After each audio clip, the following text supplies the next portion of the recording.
आणि त्यांना पाणी पाणी सगळं त्यांना जुन्या कारल्यामध्ये ओढवलंय. ते आता ते बरेच लोक ते मुंबईला गेले त्या मोर्चासाठी, त्याच्यामुळे ते परेशान झाले तिथे.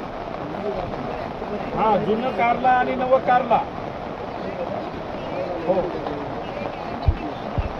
आणि इथं मी मांजरमध्ये आहे. मांजरमध्ये बरेच जे घरं आहेत सकल भागामध्ये, त्याच्यामध्ये पाणी साचले. पण माझं म्हणणं काय आहे, आता पाण्यामध्ये जे नुकसान झाले ते पंचनामे करायला हवा. आता ते उद्या येऊन पंचनामे करते म्हटलं तर पाणी निघून जाते.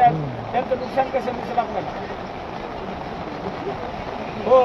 नाही, ते माझं म्हणणं काय, जे तलाठी आणि मंडळ अधिकारी ज्यांना जे गावं दिलेले आहेत तिथं त्यांनी आता तिथं राहावं. आता मांजरमध्ये आल्या तलाठी आहे बघा. आता मांजरमध्ये आलो, तलाठी होते म्हणले पण कुठे गेलेत? त्यांना हेडक्वार्टरला ग्रामपंचायतमध्ये बसून राहायच्या सूचना करा सगळ्यांना. हां, हो. हां, ते मुलं काढायला गेलेत, बरोबर आहे. बसमध्ये मुलं अडकलेत म्हणे काहीतरी.